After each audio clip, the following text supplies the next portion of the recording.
Bow! What's up, everybody? Thank y'all for tuning to the Nick and Mal Show. I am Nick Johnson, one half of the Nick and Mal Show, and across from me is the handsome nigga from Quorum. Guala! Come on, talk to him. The realest nigga from Long Island. What's up, bro? How was your week? First of all, you got on the Find Your Wisdom t-shirt. Shout out to Find Your Wisdom. Find Your Wisdom, man. Shout out to Find. That was a very good interview.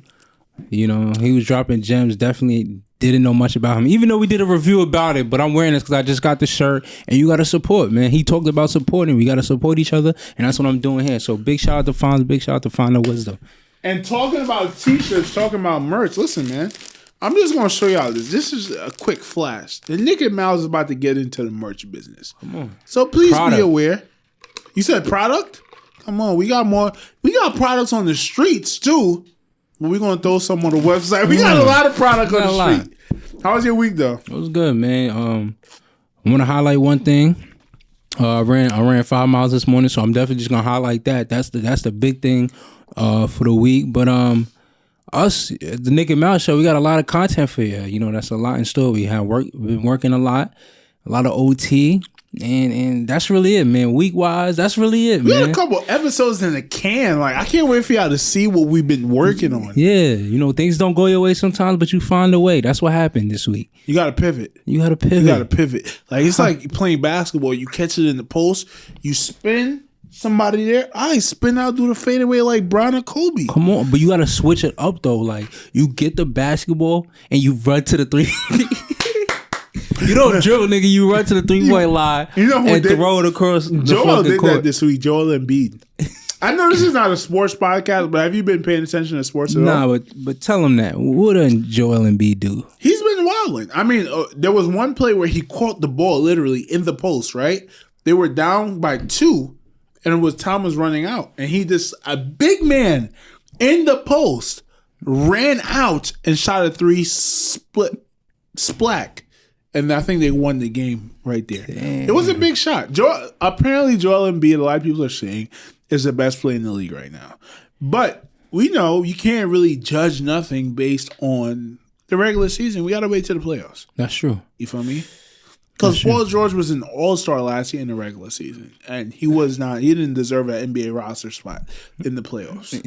Perfect Pandemic example. P. Perfect example. You think niggas is still jacking Pandemic P? Yeah. But how was your week? It was good. A lot of working for the podcast. Like, you ask me that question every time, and I feel like it's ironic, right? I feel like Maul. Right? Shout out to the Joe Budden podcast. Even though I don't watch y'all no more. Because y'all big ups. Not no big ups. They're a little corny over at the Joe Budden podcast. But when you ask me that, I feel like I never have an in-depth answer for you. But it was a good week. Like, what did I do? I really don't do much, bro. I go to work. I come home. I study. I read. And you know what I mean? I try to up the ante. I try to be more productive. And that's really it. That's really all my mind be on, bro. That's a fact, though. And that's how I got to be on. That's why I'm blessed to... Like, we really yin and yang, you know what I'm saying? That's a fact. Do a little studying, someone got to put the product out there. Yin and yang. And by the way, I think, and me and Mal I text Mal this, he probably didn't really understand it, but we're really Brady and Belichick, right? If y'all remember my Bill Belichick take, it was, my Brady and Bill Belichick take, it was like, yo, they not only work with each other, but they challenge each other, right? And I think having that competition in a relationship is very healthy. Shout out to Jordan Peterson. Jordan Peterson, he's a smart dude, and he's so smart that he's a motivational speaker. Not because he's going to give you these rah-rah, like, you know what I mean, chats. It's because he's going to break down life for you that you're like, yo, this shit is really easy. Let me just step forward. And he was like, a relationship is one of the most healthy things anyone could be in. He's speaking of romantic relationships because you have someone that's challenging you every day to be a better person. Mal, why didn't you fucking put down the toilet seat when you were done? Why didn't you flush the toilet or whatever your girl gets on you about? She's challenging you to be a better person, right? And we have the Nick and Mal Show, and we constantly on a daily challenge each other to be better. Yo, Nick, why don't you have the thumbnail done on time? You know what I mean? Why don't you have this done on time? That's challenging me to be a better person, right? And if you guys are you know what I mean? If you guys are doing stuff with other people, it's gonna take a while to learn it, but you really have to get your ego out there. You really have to get the fact that you might feel like they're trying to slight you and just turn it into, okay, this is how I get better. You know what? He's right. I gotta really take care of this. So that was my week right there. You know what's crazy? You do owe me a thumbnail though. I do owe you a thumbnail, but that wasn't me. But that wasn't me slacking. My laptop broke. My laptop didn't broke. My charger broke, so I can't have the thumbnail thing on my other laptop. Nah, it's all good. We wanted to laugh on that. By the way, ladies and gentlemen, Nick is drunk right now. Where's that? We don't even have the Henny bottle no more because we threw it out. Where at? It's done. This is the last sip. So if I sound a little incoherent, excuse me. Excusez-moi. Excuse your French. Yo. That's what y'all speak down there in Trinidad, French, right? Excuse the French. That's the Haitians. Nah, no, that's what you are. Yo, Jersey is full of fucking Haitians. It's crazy. Where? It's like little Haiti out there, bro. Oh. For some reason, I fuck with Haitian people. Makes sense. They're very cool. Nah, I'm saying like Guyanese, Jamaicans. I fuck with Jamaicans, man. Haitians, they cool people. They're cool people. I feel like Haitians and Trinidadians the same people. I don't know why I feel like that, but I feel like that. I don't think that's a good thing. I don't know. You know why though? Because I remember one time. So remember, I moved to Queens when I was 8 years old, right? And the team I used to play for when I lived in Queens was the Springfield Rifles. And this is around the time in 8th grade. They did a spring football league. Basically, one team in the league was a semi-pro team, bro, full of grown men from Philly. But we was going against other local teams in the area in Queens. And first day of practice, it started raining a lot. So they had moved us from the practice field to the bathroom that was there, all of us. And one dude was like, yo, he had jokes for days. He was a center. He was a funny dude. He was like, yo, if you Haitian, I'm cracking down on you. Like, it's over. Like, I'm frying your ass every day if you Haitian. And ever since then, bro, I always thought Haitians was just some different, you know what I'm saying, some alien. Like, if you Haitian, like, you dirty. So, yeah, but you getting fried. You don't want to, but that's Long Island though, right? This is Long Island? This is in Queens. Queens. This is dudes that go to Campus Magnet. Haitians are really not the niggas you want to fuck with. Maybe as kids, you know, everyone is free game, but Haitian niggas is different. You feel me? I don't know if you ever watched Shatas, but there's a couple Haitian niggas. You never watched Shatas? Nah. I feel like you can't be my friend until you really get indoctrinated with the Caribbean lifestyle. Is that the shit with Drake? Shatas? Nigga. Yo, we canceling him. That's it. It's gonna be the Nick and Nick show right there. It's about to be the Nick and Nick show. That? But what I had a real big insight this week, and I hope it doesn't offend anybody. You know what I mean? It is what it is. So last night, I'm driving home from work, and you know, all I do is listen to Kodak. I'm like, you know what? Let me listen to something else. Because sometimes Kodak is a gangster. He talks about a lot of gangster shit. So I'm like, I need a little break from that. So guess who I started listening to? Who? DMX. How you go from Kodak to DMX? DMX was my favorite rapper. So between 50 Cent and DMX, those were my favorite rappers before Kodak came around. You know what I mean? And at one point I was fucking heavy with what's his name? Rod Woods?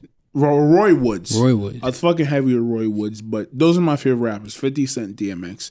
I mean, let me go fuck with some DMX. And it was so crazy. Like, I started laughing because I was listening to Rough Riders. And by the way, shout out to the Brooklyn Rough Riders, a semi-pro football team I used to play with. But I started listening to that song. And if y'all haven't listened to Rough Riders, it's a wild song, right? And DMX starts saying something. Let me see if I can come up with some of the lyrics. All the cats that been to jail before. I can't come up with the lyrics right now because I'm drunk. But he gets mad homophobic on there. Like, mad homophobic. Like, shit today that you would get canceled for. And I'm like, wow. At one point, you could really talk like this and it wouldn't be an issue. At one point, you can say the word faggot and it would not be an issue, right? And I was amazed by that. I enjoyed it. You know why? Not because I hate gay people or anything like that. It was just like, it made me feel comfortable. I'm going to be honest with you. I'm from Trinidad. I've said faggot my whole life growing up. And I haven't used that word in a long time because it's just not acceptable anymore. Shout out to Ryan Burnett. If you say retarded in front of Ryan Burnett, you got to do 10 or 20 push-ups, right? Because these words are just not cool anymore. And it's a reason why it's like that. But I feel like we get into this point of society where we try to wash them out, wash the words out. Let's forget about the word faggot. I don't think so, right? Once again, not in a hateful way. I was like, wow, it's cool that people once said this, now they can't say it anymore. And I think even gay people should be okay with that because it shows progression. It shows where you came from. You should listen to DMX call you a faggot 100 times and be like, wow, he can't say that no more. You feel me? So you should be enlightened for hearing those words. Yeah. Because, by the way, we could all be fake or not. We all used to say it. We all used to say retarded. We all used to say all these bad words that we can't say anymore. And number one, it's nostalgic. It's like, wow, listen to DMX go right now. Really just violate homosexuals. Really just say it bluntly. I don't fuck with homosexuals. And it's great because, once again, there might have been a point in my life where I was homophobic, right? And I remember what stopped it too. I had first moved to America. And first day of school, my mom works like 10, 15 minutes away from school. I don't have a phone. I didn't have a phone for the first 2 or 3 months I came to America. It was wild. And my mom wrote down the directions on the train to get home. And I'm like, bro, I don't know what the fuck is going on right now. I've been in New York City for all of a month. I do not know what the C, the A, 64th, none of that shit is. And it was this guy, and he helped me get home. I didn't know he was gay at the time, but like 3 months later, he came out to the whole school like I'm gay. And at this point, this is one of my closest friends. His name was Anthony. Shout out to Anthony. And at that point, I'm like, I can't be homophobic. Like, this dude is literally my friend. And I think a lot of homophobia and stuff is based in not only in ignorance, but of the fact that a lot of us haven't experienced a gay person, or a lot of racism is the fact that these people down south have never, in a personal context, experienced a black person. You feel me? So that's what it is. You got a good point. And this is a hot take right here, but here's my problem with it. I think it's just being too publicized. Too political. Not too political. Yeah, you can say that because public is political. Yeah, it makes sense. Because now on Power they got the gay dude. There's some show. It's a black family. I believe it's on BET. I don't know the show name, but it has some other gay dude on it. But I think as black people, especially as black males, no cap, like we gotta push away from that type of thing because that person can't raise a man at the end of the day. You can't raise a man. And if they argument think they can raise a man, no, you can't because you don't know what it is to raise a man. That's like no disrespect to someone, but a man can't. It'll be harder for a man to raise a woman, right? Right? Makes sense. Like you don't know what it is to be a woman, what they go through when they get their period and everything. And that's the same thing saying like a woman can't raise a man. That's one of the things I'm studying right now because I'm trying to learn about myself. The downfalls of being raised by a single mother. A downfalls of having your mother be your idol. Right? Now I love my mom with all my heart. But when I was growing up, I loved my mom so much. She would do certain things. And I'd be like, wow, I look up to this woman. I want to be just like that. Now at 24, I'm like, nigga, you wanted to be like a bitch. Like, no joke. I'm not even joking. Respect. Imagine a young man modeling himself after a woman. Even if it's his mother, that's not cool. And that's why I'm trying to learn within myself. Okay, what are those things? What are the things that, because at the end of the day, bro, we could be political or what, a man needs to be a fucking man. I actually disagree with your point on a homosexual man can raise a young man, right? But we don't have to argue on this podcast. I'm not saying young man. I'm just saying man in general. A man in general. I'm way too drunk to argue. But as a young man, right, being raised by a single mother could be a blessing, right? Everything in life is a give or take. But when a young man decides a woman is who I want to model myself after, it's not good. And it has nothing to do with homosexuality. It has nothing to do with femininity. It has to do with my mom can go to a restaurant and make a big deal because her fucking meal wasn't correct. And it's not cool for a man to do that. Simple little things like that. So I'm trying to figure out in myself, okay, Nick, where did you go wrong? How can you fix this? And how can you become an actual man so you can teach your son how to be a man? How can you teach your son to be the man that you never had the opportunity for someone to teach you that? I'm not going to say that. Okay, so two things. And we won't get personal on this podcast. Like, I had a father figure in Trinidad. Shout out to Uncle Yuck. I love you a lot, right? He's not even my blood family, but he's my blood family. And I say that to say this. The fact that he took that responsibility of treating me like a son was big. But as you know, I left Trinidad when I was 13 years old. So, boom, father figure gone now. You know what I mean? Now I'm just with my mom. And also, shout out to my stepdad. When my stepdad came into my life, I just never accepted it as a possible father figure. Because I'm a young man. I don't need a father. I haven't had a father figure in my whole life. Like, I don't need you. Yeah. Now I'm saying, nigga, you're ignorant for that.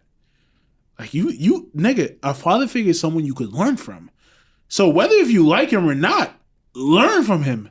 It's going to make you the better person. You feel me? So that's just one of the things I was thinking about when you said that. Yeah, no, that's good, bro. So, I mean, that's like, as long as I hear the word learning from people, that's all that matters, bro. You know, I met a guy in the gym, and big brolic dude, right? Not big brolic dude, but he's like my size, but you can tell he works out. You understand what I'm saying? He does his calisthenics, whatever. He benches. He's a strong dude. And I think it's a thing with, you know, just being black in general on Long Island. Like you speak to other black people. You understand what I'm saying? Like, oh, this person knows me already. So I'm cleaning, and we obviously seen each other during the gym, the whole experience, and we finally got next to each other. And he's doing decline bench, and he's changing the weight, and he just stares at me. I stare at him. He's like, "Yo, what's good, my guy?" I'm like, "What's good?" And we start talking, right? And I'm telling him, I'm like, he's like, "Yeah, man, I know I should be knowing like what to eat, why I do these workouts, how I work out, but I'm really not in tune with it like that." And he's like, "I know I should know." I'm like, "Yo, bro, as long as you here, that's all that matters. As long as you here, you working out, as long as you learning, that's all life is about, bro. Because as soon as you hear someone's learning, all right, bro, what more do I want you to do? What more can you say? Yeah, what more can you say? What more can you do? As long as you soaking in the knowledge, you here working out. Hey. And that's why cancel culture is so fucking trash, bro. Like, shout out to Charlamagne the God, right? He always says council culture. That's better, bro. Like, people are gonna make mistakes. People are gonna have fucked up opinions. People are gonna say dumb shit, do dumb shit. If you're willing to learn and realize the errors in your ways, and we're gonna get to Andrew Cuomo in a little bit later on in this podcast, what more can you ask for? All you motherfuckers out there acting like you're perfect, you're not. And I hate to bring this a political way, but all you can ask for, Malcolm, like you said, is someone to learn and nothing more. Because that's all you can do. Some of us are dumb as fuck. Some of us are dumb as fuck in certain aspects of life. If a motherfucker is willing to learn, accept it. Because all you motherfuckers that are not allowing him to learn, y'all are just a bunch of fucking frauds. Because there's areas in your life that person probably could teach you about, or that you're lacking about. But since it's not this big diabolical situation, you're going to act like you're perfect. You're not, right? The Bible says it. He who doesn't have sin casts the first stone, which means no one should be casting stones because we all have sins. Mm-hmm. You know what I mean? Yo, shout out to this Henny right now. I'm feeling Come on, that's good, bro. Good vibes. Yo, by the way, shout out to this lady I was sitting with this week. I forget, I was sitting with someone else, and they sent me to her room, and I'm talking to this lady for 30 minutes, and I didn't realize she was a dementia patient because she was just so passionate about New York City. She kept saying, like, do you know New York City is 5 different boroughs, and it's represented by 5 different governors or mayors? And I'm like, yo, some of her information is definitely wrong, but she just wants to talk about the city.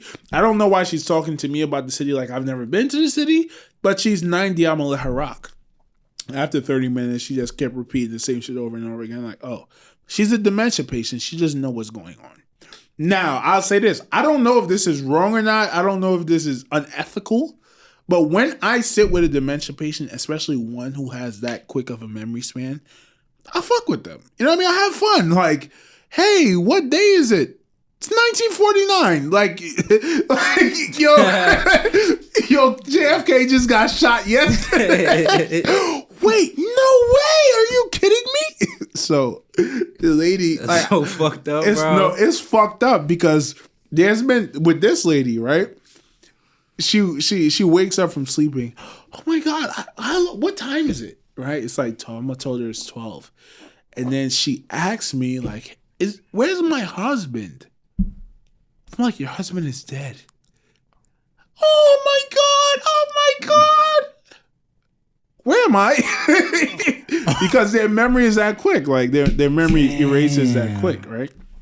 So, but it was more like a 20-second memory. So I'm having these conversations with her, and I'm like, okay, 90-year-old white lady. She keeps bringing race into it, right? Like she's sitting there. She's like, hey, you might want to open that door. There's still prejudice, okay? A black man, a white woman, they're going to think something is going on. Open the door, right? But she's dementia, and I really think her heart was in a good place, right? So I'm like, okay, I'm about to test this lady right now. Ma'am, have you ever said the N-word before? No, you did not. I swear to God, have you ever said the N-word before?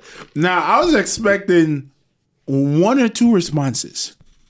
No, I have never said the N-word before. I don't know. Like, that is such a diabolical word. I will never say it. I am a white liberal. Why would I say that? That is disrespectful to you and your people. Or, yeah, I've said it before, but I've learned that, it's not the right thing to say. But yes, I've said it before. The answer I got from this lady was, right? I asked her, have you ever said the N-word before? She's like, what, nigga? Nigga or... She was like, what nigga? She's like, what nigga? And I was dumbfounded for a little bit. I'm like, damn. And I said to her, like, listen, do me a favor. Have respect for me and take the AH off the end of that. Because you are 90. You know what you wanted to say. Take the AH off of the end of that. Right? But that's back to my conversation about the DMX shit. Times change. I'm black. I'm not going to be offended by a 90-year-old white lady saying nigger. I know you've said it before. Say it. It makes me feel comfortable. It makes me understand you're being truthful. But that was just funny. She was like, nigga. I'm like, okay. There's you still there a little bit if you know to put the AH on the end of that. Mm-hmm. But no, you saying that because I was dealing with a youngin one time, and he had called this girl the N-word. And to him, white kid? No, Hispanic kid, but he's 50% Hispanic, 50%. Is it okay to call him a wetback if he said the N-word? No, okay, let's move on. But his take was that it was like, yo, that word, I understand what that word means, but it's not as serious as you think it is. And me personally, I feel like I had to make a big deal of the word because I'm the teacher there. So it's like, yo, you can't say this is the reason why. But I felt the same way he felt, and I understand where you're coming from. It's like, yo, I'm not offended, But also, could it be due to the fact you're from Trinidad and you see more, you're around more black people, and everything is taught differently there than it is here. I mean, that could play a role. That's part of it. That's part of it. But I would like to think of myself as someone who's entrenched in the black struggle in America, and I'm very sensitive towards that, right? It's not lost on me when I walk into a white room that I'm the black sheep, no pun intended. So, you know what I mean? Like, I understand the black struggle, but I just feel like the fact that you can't just outwardly call us that anymore makes me feel comfortable in such a way, right? Ladies and gentlemen, we got to take a break. Taller Dan is in the fucking building, right? My boy from Trinidad in the building. We gonna finish this. We gonna put a nice button on it when Malcolm comes back. But Tall Dan is about to be in the building. I'm drunk right now. I'm tipsy. He's coming in with some white oak or some Johnny Walker. You feel me? And by the way, I don't have a Trini accent, so y'all about to hear Tall Dan talk his shit in Trini, right? And we gonna get into the story about how I met Tall Dan. It's hilarious, right? But be tuned for this. We're going to come back, close this episode out, and go tune into the Taller Dan episode. Off the bat, man. We already off the shit, so I ain't going to hold you. That's that double black right there. That's Johnny Walker. Come right on, here. ladies and gentlemen, y'all see it. Tall Down just walked into the building bearing gifts. Let y'all, you know what I mean? This is a You see black how lip. Johnny? You see how Johnny spelled though? I fuck with it. Johnny, come on. This is what they drink in Trinidad, right? Yeah, well, you know in Trinity most of the time it's white oak. White oak, right. If you want to get a little fancy with it, you know what I mean? Touch a little gem. Nah, this is good though, because we was already drinking the Henny, so it's good that. I'm not gonna lie. So when I get my crib, gonna be a Johnny Walker in the crib just for you. You know what I'm saying? on the Every top. time, there's gonna be liquor everywhere, right? Yeah. I'm gonna have a special place for Johnny Walker. Come on, son. Come on. Shout out to My Johnny son Jay, Walker. bro. I ain't see you in a minute, So, on the son. live already right now?